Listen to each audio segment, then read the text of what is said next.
Okay, so it is 1 p.m. Eastern. It is so good to see everyone. Welcome, welcome. Again, wanted to welcome you to Drisha. This is the first class in the series Ki Li HaAretz, changes in the meaning of the holy place and Zionism in Heschel's thought. First, I wanted to encourage everyone to turn on your video if you're able to. During this class, feel free to ask questions. You can unmute and simply ask questions, I believe. I mean, that's up to Dr. Bondi, but I believe that's okay, correct? Yeah. And then feel free to also comment by writing in the chat box here on Zoom, or as a comment if you're watching us live on Facebook. This series explores Shemittah's social laws that reflect a deep religious attitude to the Holy Land. Since the rise of Zionism, this term has taken on political implications, which caused Abraham Joshua Heschel to change his mind time and again about its meaning. In this course, we will consider the various religious understandings of Shemittah in the Torah, alongside the various interpretations of the Holy Land in Heschel's thought. It's my pleasure to introduce Dr. Dror Bondi. So good to see you again. Dr. Bondi is dedicated to bringing Abraham Joshua Heschel's thought to Israel, translating his words into Hebrew and transforming Israel by his spirit. Dror is a doctorate in Jewish thought from Bar-Ilan University, and his dissertation, Heschel's Hermeneutics, will be published next year. Dror has translated several of Heschel's books into Hebrew. He's the author of Where Art Thou?, which won the Shalem Prize in 2006. Dror lives with his family in Jerusalem, in Beit Israel. It's an urban kibbutz community of religious and non-religious Jews who unite together in social and spiritual activism. And with that, I'll turn this to Dr. Bondi. Thank you. Good to see you, everyone. Our series of lectures is about Heschel's Zionism, the change that happened in his thought about Zionism. I don't know if you know Abraham Joshua Heschel. I believe that he is a famous American philosopher that everyone there knows about him, but I don't know if you ever thought about the place of Zionism in your thought. In my lectures, I will try to show how until 55, Heschel was mainly critical about Zionism. And, you know, Israel, the state of the Jewish people, was established in 1948, but until 1955, Heschel almost didn't speak about the state of Israel. And when he spoke about the state of Israel, he always he hinted, I believe, against the main ideas of Zionism, and especially about the holy place. And in the next lectures, I will try to show how he changed his mind after 1955 and then after 67. 2 times he changed his mind. And I will try to show how it's a question, how such a philosophy about holy place reads the psukim about the Holy Land in the Torah, right? There are a lot of saying about the land of Israel in the Bible. And if you have something critical to say about holy places, and if you change your mind and you try to say another thing about the issue, how Heschel read the Torah in any of his approach. When he changes his mind, how he changes it in interpretations. So and especially I will try to read the psukim of Shemittah from his point of view. So let's start. Today I will speak about the first stage, the first period of Heschel and Zionism. And if you can see here, this is the opening of chapter 1 of The Earth is the Lord's. You know this booklet of Heschel about the Eastern Europe? It's a very, very touching booklet. And you know, all the Judaism of Eastern Europe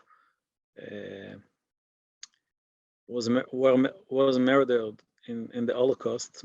Almost all of this part of the Jewish people. And Heschel wrote an hesped. This booklet is like a poetry about this Judaism. But he opened this book, the first chapter, by saying that I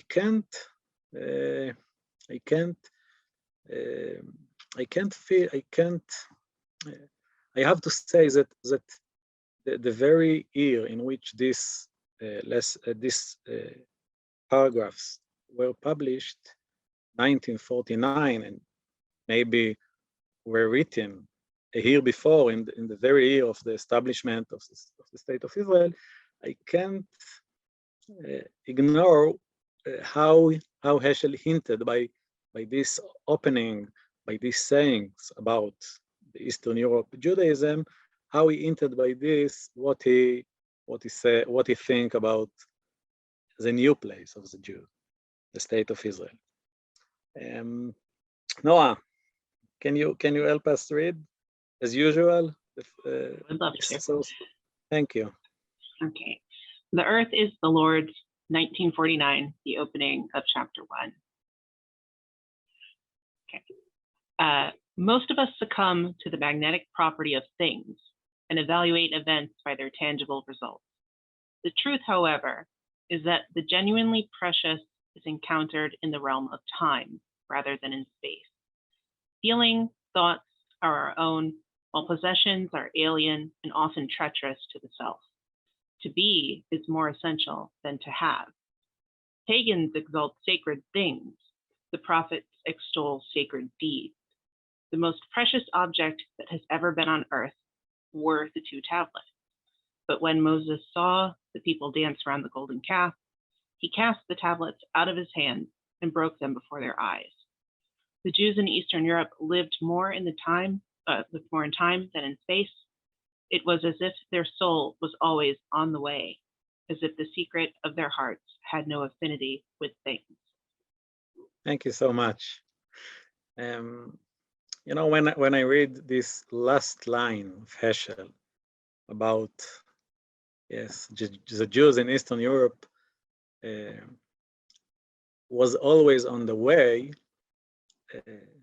I hear in my ears the critic that Zionism had to say about the Jews in Eastern Europe. This is the very critic that Zionism had to say. Yes, you are the Jews of the diaspora. You are always on the way. You have no place. Come to Israel and you will have a place for yourself. No, Heschel said here, this is not a Jewish behavior. Yes, a Jew is someone who always on the way.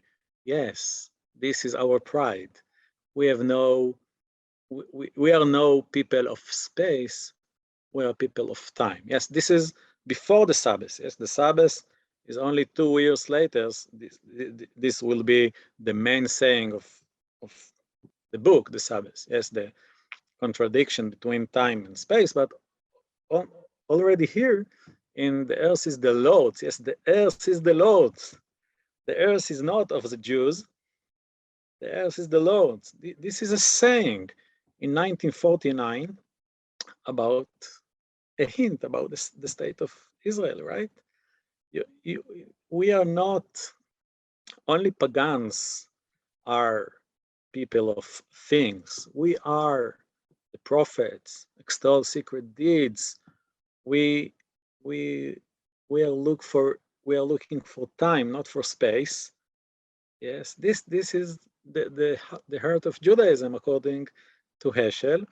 And maybe I will say something about time in Heschel's philosophy.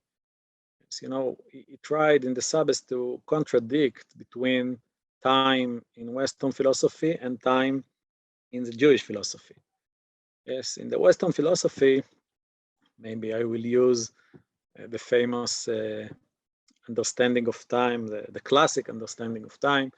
Yes, time equals distance divided by speed, right?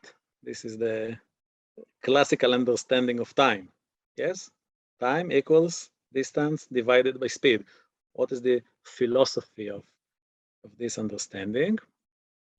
I believe that the philosophy of this understanding is that time has value only when you earned space. Yes, when we stuck in traffic jam. Yes, and there is no speed and there is no distance. There is no meaning for time. Yes, you can't divide by zero. Yes, we feel the equal of the meaning of time, the value of time, only when we are in a speed, only when we are in a distance. Yes, as much as we earn more space, there is a value for time. Time is money. This is our Western understanding. But you know, on Sabbath, on Shabbat, there is no distance and there is no speed. So how can we feel in Shabbat, on Shabbos, that there is a holy time? Heschel explains that Shabbat, the Sabbath, is another kind of understanding of time. The value of time in Shabbat is not by our distance, is not by our speed, but by our relationships. Yes, when we meet someone, yes, if we stand in traffic jams and then we met our lover for the first time, we don't need any distance, we don't need any speed. The time gets his value from our relationship. You know, in movies, they make the melody much more slower in order to make us feel that the time stop. Yes, when we fell in love, there is the time gain its own value. We don't need any space, we don't need any distance, we don't need any speed.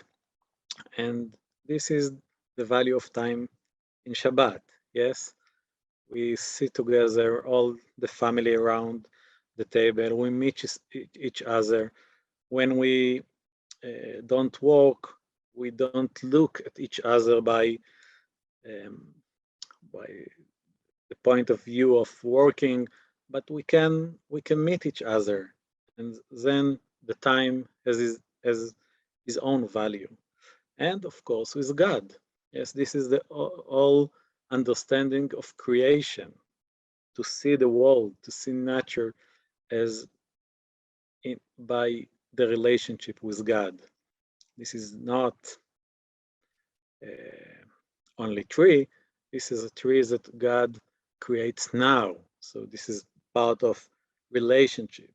Yes, like we look at our home, not like a regular house, but by our relationships, a house becomes a home. Yes, and this is how the understanding of creation changed our understanding of the world. Yes, this is part of our relationship. So this is the meaning of time in Heschel's philosophy, and he contradicted between time to space. Yes, to be a Jew is to live in the realm of time, not to live in the realm of space, in a place. And let's read several lines from the Sabbath in which he said he gave examples from the Bible to explain this understanding of time. Anyone wants? Does someone want to read the next source? Peter, may you? I'll be my honor. Be my Thank honor. you. The Sabbath, 1951. When history began, there was only one holiness in the world, holiness in time. When at Sinai the word of God was about to be voiced, a call for holiness in man was proclaimed. It was only after the people had succumbed to the temptation of worshiping a thing, a golden calf, that the erection of a tabernacle was commanded. The sanctity of time came first, the sanctity of man came second, and the sanctity of space last. Time was hallowed by God. Space, the tabernacle, was consecrated by Moses. Thank you. Let's stop for a moment.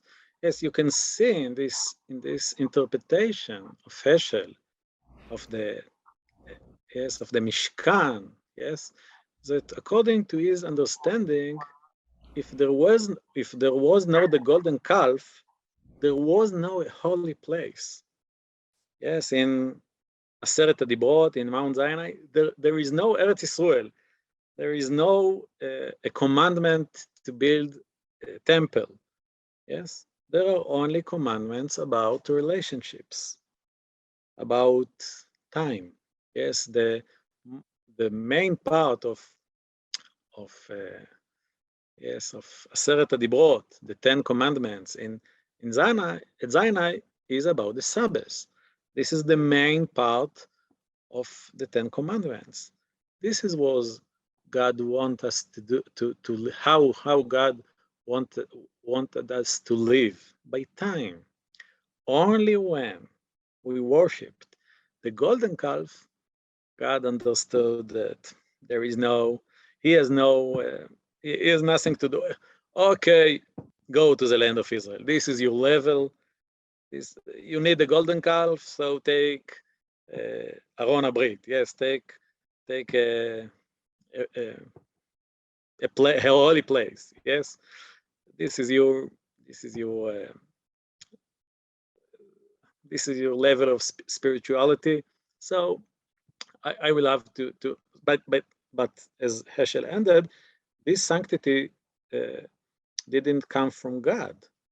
He let Moses to build the holy place. God gave us only the sanctity of time. Space was consecrated by Moses. Yes, this is a very, I believe, radical saying of Heschel about the holy place. He is not the original of these sayings. Yes, I believe that you know that this is a dispute between Rashi and Ramban about the tabernacle, yes, about the Mishkan. When Rashi said that the Mishkan, we were commanded to build the Mishkan only after the golden calf, Ramban said, no, it was before. There is a temple in the heaven, and the Mishkan is a reflection of the temple of the temple in the heaven. Yes, this is an ancient dispute, but here Heschel took a very radical saying, a very radical approach, and I believe this is not an accident that the year is 1951. Yes, to say on 1951, only 3 years after the establishment of the State of Israel, that our Judaism is about time and not about space, I believe this is a hint against Zionism, against a kind of Zionism. Yes, there are a lot of kinds of Zionism, but I believe that in those years, Heschel understood Zionism as a secular, nationalist movement, which left the universal values of equality, left the universal values of tikkun olam, and care only about the Jewish people. And he hinted, no, the right Jewishness is the Jewishness of the Eastern Europe Jews, and not new Jewishness which care only about space.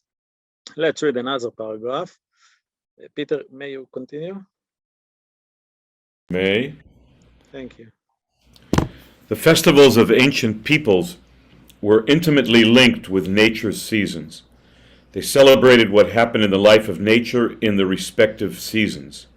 In Judaism, Passover, originally a spring festival, became a celebration of the exodus from Egypt.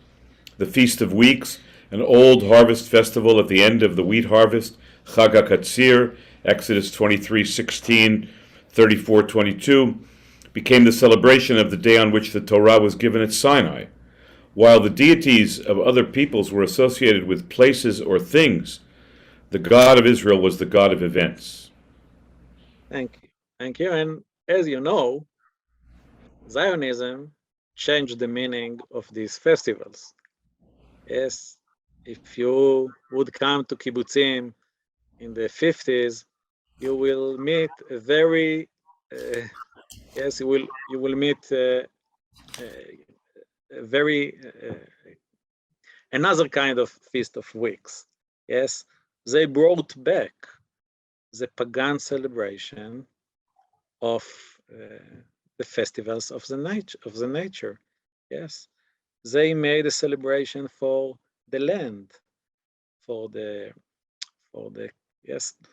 harvest. Yes, and Heschel said, no. Our festivals, our Chagim is about events in history in which God and us we met together. We met together in the Exodus. We celebrated instead of the spring festival. Yes, and don't, Heschel said to Zionism, don't go back to the pagan festivals about nature. You should celebrate festivals of time, of events in history in which we met with God, of Matan Torah, of Yetziat Mitzrayim. It's I believe that this is another saying against Zionism, and another important interpretation of the Torah, in which Heschel said, yes, we left nature, we brought history, we brought the meaning of history. And we only can start to think about Shemittah. Yes, how Heschel would, what would be Heschel interpretations about Shemittah as the Sabbath of the year of 7 years? Yes, in which God calls us to leave the land and to celebrate Shabbat HaAretz, and to celebrate time in yes. A lot of people try to explain Shemitah as something unique to the land of Israel, because the holiness of the land of Israel, here we have to relate in another kind of way to the land. This is a holy land. But I think that according to Heschel, and I will try to think together with you about later about this, it's not a call to see the holiness of the land. It's a call to remind the holiness of time in which you have to leave the land. You have to meet God instead of walk in the land. Yes, and this is text from 49 and 51. But I believe that the most important source is God in Search of Man. You know, this is the main work of Heschel. I believe that you read it, right?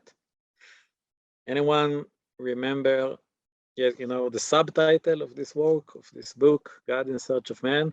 The subtitle is Philosophy of Judaism.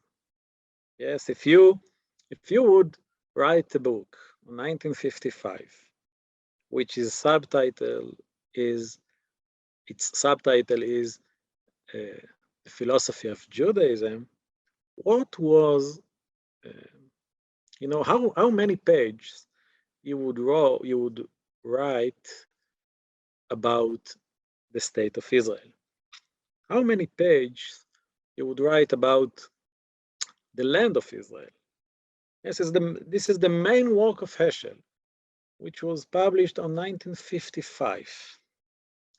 He didn't mention the very words, the state of Israel, in this work.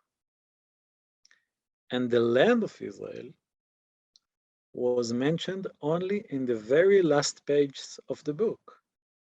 As if he thought, oh, I forgot to speak about the land of Israel in my philosophy of Judaism. I have to say something about this. Yes, for Heschel, in 1955, the land of Israel is not an important part of his philosophy of Judaism.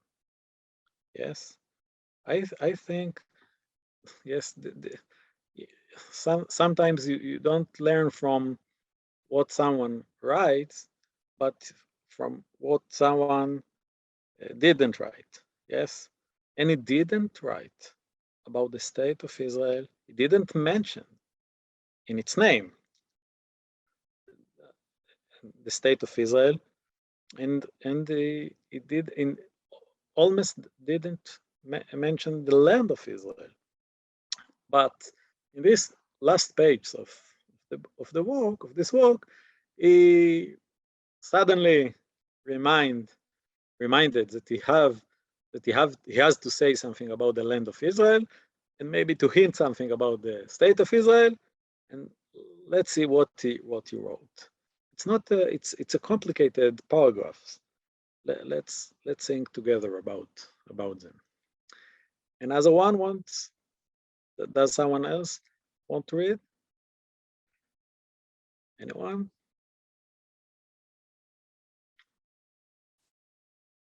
Oh, thank you, Judith. Please. You have to unmute yourself.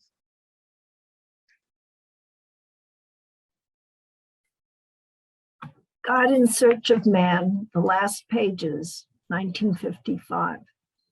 Belonging to Israel is in itself a spiritual act. The very survival of our people is a Kiddush Hashem. We live in spite of peril. Our very existence is a refusal to surrender to normalcy, to security and comfort. The alternative to our existence as Jews is spiritual suicide.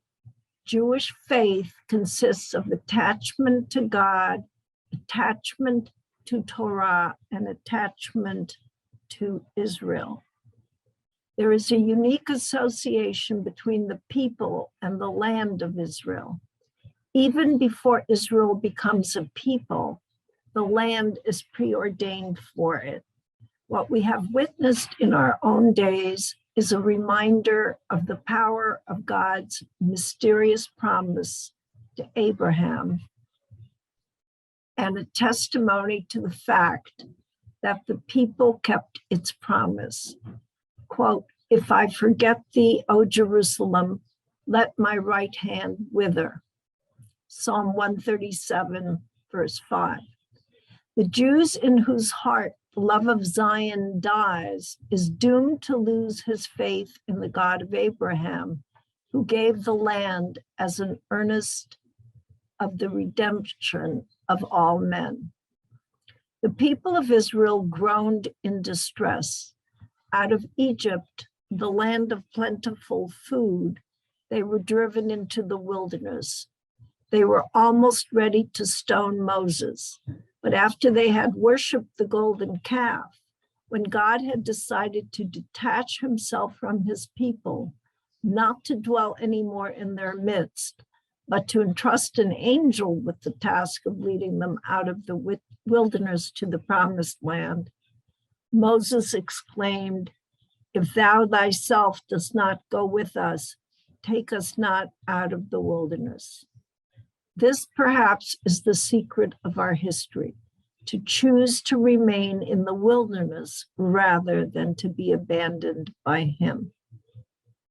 Thank you so much. Did you ever see these paragraphs in this context? This is the very last lines of God in Search of Man. I believe in which them Heschel explained why he is not Zionist.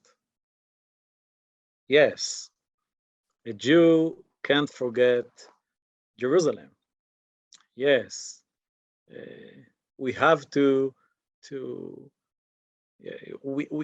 we shouldn't leave Zion from our hearts. We will not lose our faith in the God of Abraham. But now we have to choose an awful choose between God and the land of Israel. Yes, this is the last paragraph. Yes, because in the first paragraph, Heschel said, belonging to Israel, it's a spiritual act. Yes, we live in spite of peril. Yes, Zionism promised us normalcy, security, and comfort. Yes, this is the promises of Zionism. But the alternative to our existence as Jew is spiritual suicide. There's a very radical saying here. Yes, our three ikarim, our three legs of our thought, of our Jewish thought, is God, Torah, and the people of Israel. Yes, not the state of Israel, the people of Israel. And all right, there is a unique association between the people and the land of Israel. But in the last paragraph, he explained by a story, by a story from the Torah. We are now, Heschel tried to hint his readers, after the golden calf. What is the golden calf of our days? What do you say? What he tried to hint here? What is story about? What is the golden calf? Who is he is himself Moses, right? But what is the golden calf, and who is the angel? What he tried to say? What did he try to say? Anyone has the courage to say? What is the golden calf? What is the sin of the holy place? Yes, Ruth, you want to say? I think it sounds like it's his description of the contemporary state of Israel, of normalcy, security, and comfort. You know, this is the promises. It's not always what happened. But it's the expectation of it, yeah. Yes, this was the critical sayings of Zionism against the diaspora Jews. You are not normal people. You are not live in your own state. You have no security. There is anti-Semitism over there. Yes, and you come to us. We will bring you a a place for yourself, a security, a normalcy. This is the sayings of Zionism, but Heschel said no. This is not what Judaism is about. Judaism is about time, not about normalcy. Judaism is about tikkun olam, not about security. And he tried to tell us a story about the golden calf. Yes, I believe that Heschel tried to say. Anyone want to say by himself? Yes, Peter. I would just say that I think that the golden calf in our moment is even bigger. And ironically, it includes elements that Heschel has described as elements of time, because it involves the way in which the Jewish people perceives itself in the world. In other words, we are living in a great sort of irony. The state of Israel was created to make Jews more secure inside and outside, and we're at least in the eyes of some less secure, or at least not secure. But yes, beyond, but I don't think Heschel tried to say here something about security. No, clearly. He tried to say something about Kiddush Hashem. Yes. But we have in addition to Zionism, we have a religion of anti-Semitism. In other words, we have a need to perceive ourselves, and I've experienced it as this dichotomy of space and time as well. It's very physical, and it has all the characteristics of that which one worships in violation of that which should be worshipped. It removes you from the universal God. Yes, the truth is that this is the problem with stories. Everyone understands them in another way of understanding. Let me suggest you my interpretation. All right, and I believe that when Heschel wrote about the golden calf in 1955, in his mind, there is fascism, right? The Nazism, right? This is the huge sin of his own days. Yes, what happened in Europe, in the fascist nationalism of Europe. And maybe the people of Israel also made such a sin, yes, in those years. And Heschel say, God wanted to after the real golden calf, God wanted to establish to destroy us, yes, to choose Moses in a new choose. But Moses told him, no, you can't destroy all the Jewish people. And God told him, all right, I know the Egyptians will say, so I will have to give you to the land of Israel, but I will not come with you. I will send an angel with you. What is the meaning of the angel in the 50s? Yes, what Heschel tried to hint. What is the meaning of the angel? What is the meaning of Israel? The very meaning of this term. Why is it our name, Israel? Jacob fought with an angel. This is why we received the very name Israel, because kisarita im anashim v'im Elohim v'tochal. The angel told Jacob, you fought with an angel. So this is your name, Israel. Is Israel, someone who fought with an angel. So what God told to Moses, I will send an angel with you. Moses can't accept it. This is not us. We're not a people of an angel like all of other peoples. We are not people of an angel, we are people of God. But maybe Heschel thought in the 50s that Zionism, the meaning of Zionism is to accept God's suggestion, to go to the land of Israel with an angel, to be another kind of people.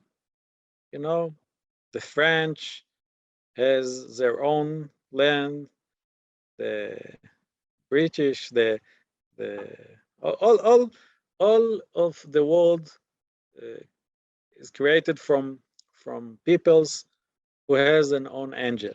Yes, who is the angel of the Great Britain?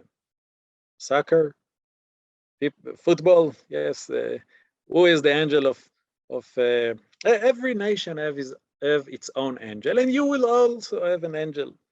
God told the Jewish people in the 50s, go to the land of Israel and I will give you a regular state, a regular national state. But Heschel said in the very last lines of his main book, God in Search of Man, I choose to remain in the wilderness. Yes, Manhattan is the wilderness. I choose to remain in the wilderness rather than to be abandoned by him.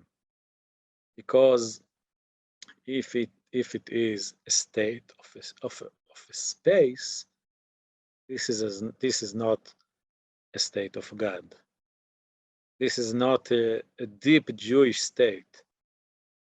A deep Jewish state is a state of relationships, is a state of inter-religious dialogue, is a place of equality, all the values of God, all the values of Tikkun Olam. And Heschel said in the 50s, I prefer to stay with God in diaspora than to go to the land of Israel. Can you accept my interpretation? After the earth is the Lord's, and after the Sabbath in which he spoke about the golden calf, yes, he spoke again about the golden calf.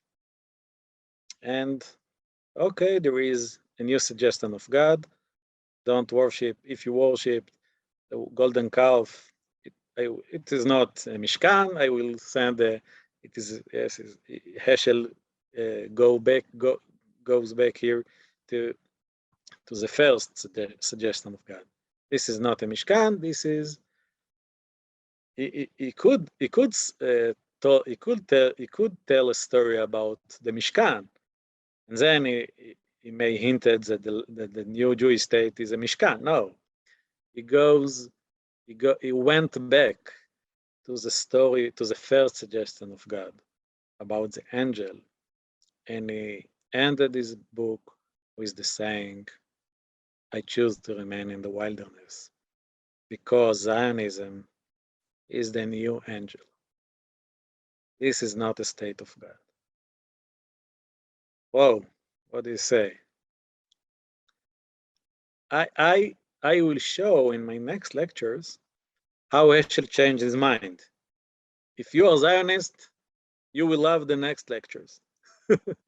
But if you feel critical about Zionism, you can see here, I believe, in Heschel thought until 55, very radical hints against Zionism. But we have to say also something about the interpretation of the Shemittah. Yes.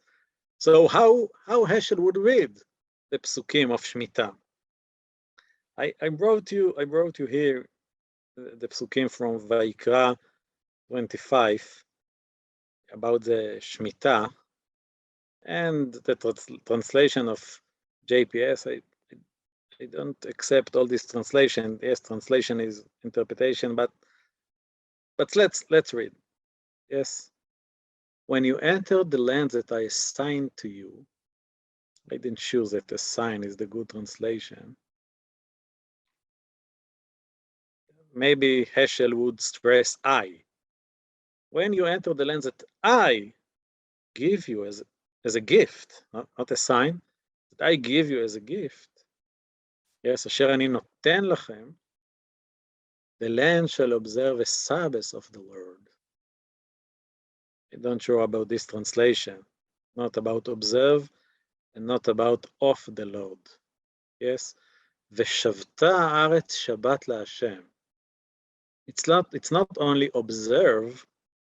Yes, Shavta will not work. Yes, would not. Yes, the land will not work, and it will be Sabbath not of the Lord, for the Lord. It will be a year of relationship between you and God, in which you will live along the land. Yes, 6 years you may sow your field, and 6 years you prune your vineyard, etc. But in the 7th year, the land shall have a Sabbath of complete rest. A Sabbath, again, I suggest, for the Lord. Yes. So in six years, I give you to walk with an angel. 6 years you have to work. Yes. You have to behave like a normal people. But in the 7th year, you will remember that you are not a normal people. You are the people of God, and the meaning of this, that this is a Shabbos for Him. 1 year, after 6 years of work, 1 year will be dedicated to God's perspective. For Tikkun Olam. Yes, let's continue. Yes.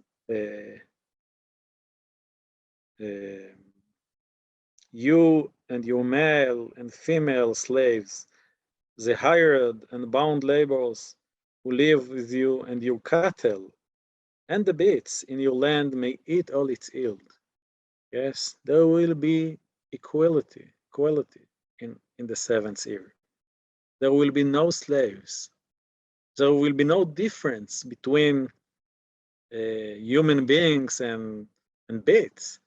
Yes, you will all remember that you are in the land of God, not in the land of your own. Yes, you can't really behave to someone as a slave, and you can't really behave to someone to an animal as only an animal. Yes, God has something to say about human beings, other human beings. God has something to say about even about beasts, yes, and about strangers. Yes, it's not a good interpretation. Bound laborers. Yes, it's about strangers. Yes. תושביך גרים עמך. גרים is from the word, not from the word living, but from the word ger. Yes, from the word strangers. Yes, you will remember what is the meaning of the people of God. The people of God is the people of equality. The people who try to see the world and try to see other human beings and try to see animals from the point of view of God, not from a point of view of human being who thinks that he can rule everything. Yes, and let's continue. Yes, then you go to the Yovel. Yes. Yes, you shall proclaim reality. This is the word of, yes, throughout the land for all its inhabitants. There will be no slaves at all after 50 years. All the slaves will come back to their home. Yes, to their lands. Yes, we will all remember that the earth is the Lord's. He gave us our land, and after 50 years, you know that,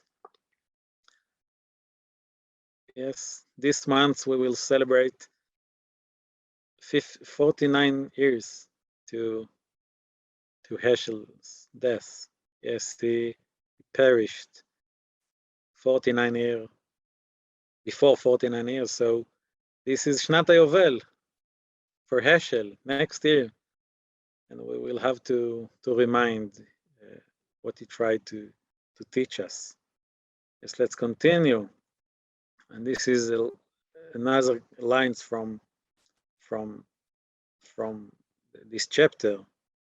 Yes, the land must not be sold beyond reclaim, for the land is mine. Yes, all of you are but strangers resident with me. Yes, you are my servants. They are my servants, the people of Israel, whom I freed from the land of Egypt. I, the Lord your God. Yes, in the Shemittah and in the Yovel, you will be free from the Egypt of the land. You will stop to be slaves to space, and you will become a free human beings of time, of relationship with God. Okay, this was the first stage of Heschel until 55, and now if you want to say, to ask,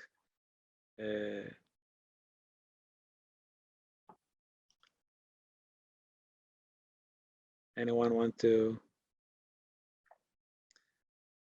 say something, to ask, to comment? Free to unmute. Yeah, feel free to unmute everyone. If you have any questions or comments, now is a great time to speak up. You can also write them as a comment in the chat, and I can read the questions. Did you already see the question from Ruth Langer in the chat? No, I will look at it. Do you want me to read it? Yes, but Heschel doesn't write of eventual life in the land in this interpretation, just an immediate life there with the angel.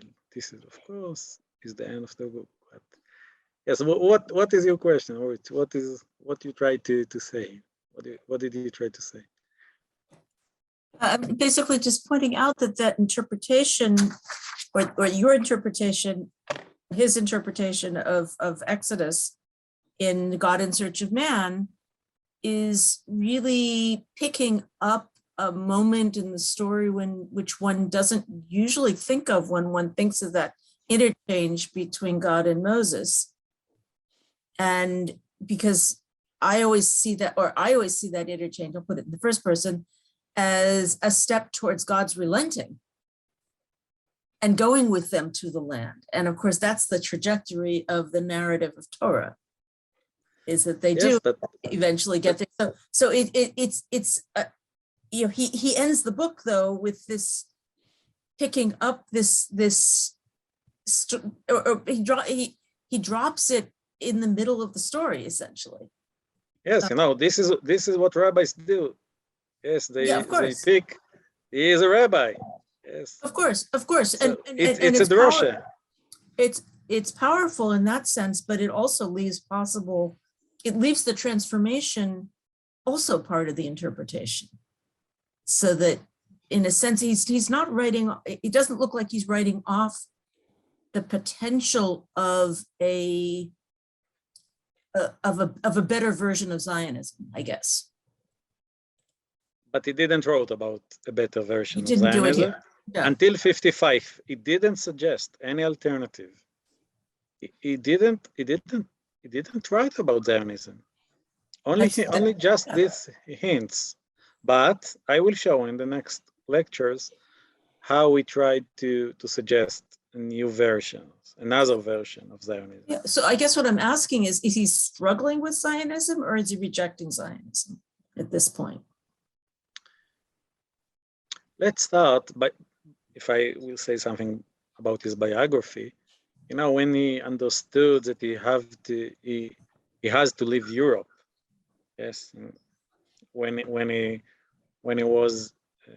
the Nazis sent him to Poland, yes, he looked to find a job in Prague, in Paris, and in New York City. He didn't look to come to Israel. He didn't think that there is something important, may I say here, because I am in Jerusalem now.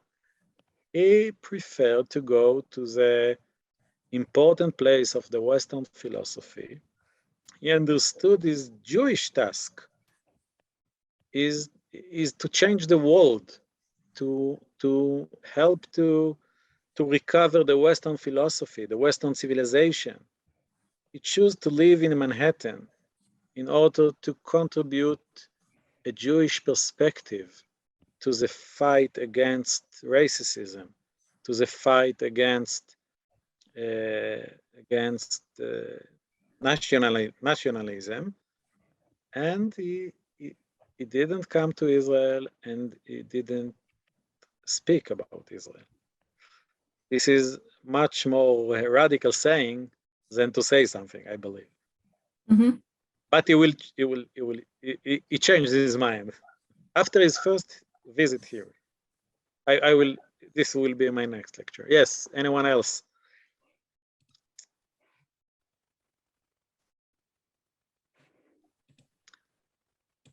Yes, Peter. Just a little point when Judith, yes. Just a small point. In that three-legged stool of God, Torah, and Israel, is Israel the name of the people, or also referring to the land? Because right after that, he talks about the unique relationship. Yes, So I believe that. Does it include both or not? No, Kabbalah always said, it's a famous saying of the Kabbalah, maybe from the Zohar, or maybe from later, that, you know, there is Kudsha Brichu, Israel and the Raita, yes, and it is not about the land, it's about the people, yes, HaKadosh Baruch Hu, Israel and the Torah. This is the three legs, and only then he added, oh, I have to say something about the land of Israel. Yes, Peter. So I'm wondering, Dror, do you think that any of this is part of Orthodoxy's rejection of Zionism? In other words, is any of this coming from the traditional world that Heschel grew up in, or is this a really unique critique of Zionism at a really unimaginable moment as it's coming into fruition? I believe that the most of the Orthodox reject Zionism in the name of halakha, in the name of Jewish law, not in the name of God. Only a Hasidic interpretations, you know, the difference between Hasidics and Hasidism and Litvaks. Yes, the question is, what is Judaism is about? Is about halakha, about Jewish law, or about God, which is much more above, much more, you know, Hasidism saw difference between Jewish law and God. And Heschel came here in the name of God, not in the name of Jewish law, not in the name of halakha, while most of Orthodoxy, of the Orthodox Jews, critical against Israel in the name of halakha. This is a secular, means not observe halakha, not because believing in God of tikkun olam, in God of time, in God of equality, in God of relationship. This is the uniqueness of Heschel here, I believe. Okay. Thank you. We have to finish, right, Avi? This is our time. Yeah, So, thank you. Thank you to everyone, and prepare yourself to the change of Heschel. It's not easy to see philosopher change his mind. I will try to show you it in the next lectures. Thank you so much. Thank you Thank so you, much, thank Dr. Bondi. This was a very interesting first class, and I'm looking forward to next week. I hope to see everyone there as well. Thank you also to everyone who joined us on Facebook on Drisha Live. We'll be live again together and on Zoom this Sunday at 10 a.m. with a class in the series, The Struggles of Jacob with Rabbi Silber. So I hope to see you there as well. You can always go on our website, www.drisha.org/classes to find information and registration links about our current classes. You can also watch recordings of the classes as well as watch the classes live at www.drisha.org/live. Thanks again, Dr. Bondi. Good to see you again and learn with you again. And thanks again to everyone who joined us today here on Zoom, on Drisha Live, and on Facebook. And we hope to see you soon at one of our upcoming classes here at Drisha. Lehitraot.